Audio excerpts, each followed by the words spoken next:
पर पटाखा खूबे घाटे पर पटाखा खूबे दौरा माता भरा जब उठते रे। मलंगिया म्यूजिक मधुबनी के शानदार प्रस्तुति। घाटे पर पटाखा खूबे फूटते रे।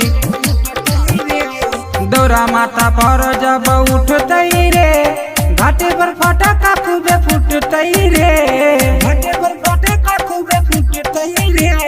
घाटे पर पटाखा खूबे फूटते रे। हाँ बंगी लचकते धीरे धीरे और के बेर होते बहुते धीरे नागिन पटाखा खूबे फूटते रे फूटते रे।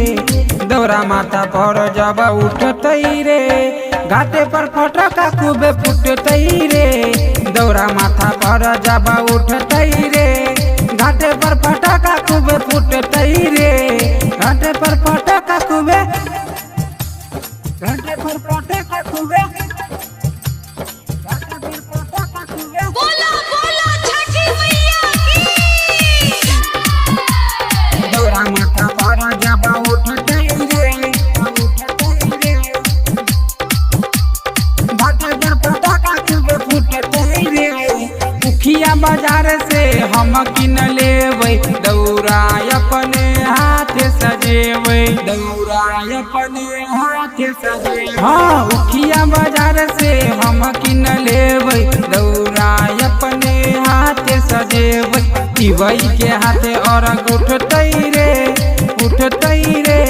घाटे पर पटाखा खूबे फूटते रे।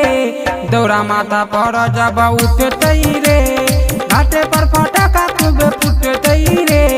दौरा माथा पर जब उठते रे घाटे पर पटाखा खूबे फूटते रे। घाटे पर पटाखा खूबे घाटे पर पटाखा खूबे। मलंगिया म्यूजिक मधुबनी के शानदार प्रस्तुति। दौरा माथा पर जब उठते रे घाटे पर पटाखा खूबे फूटते रे। केला खरीद लेबे हम हाजीपुर से दौरा हाथे उठते मलंगिया खाजीपुर से दौरा हाथे उठते मलंगिया खाजीपुर से। हाँ केला खरीद लेबे हम हाजीपुर से हाथ उठते मलंगिया खाजीपुर से। गायक रमन के गाना बजते रे घाटे पर छोरा सब नचते रे। दौरा माथा पर जब उठते रे घाटे पर पटाखा खूबे फूटते रे। दौरा माथा पर जब उठते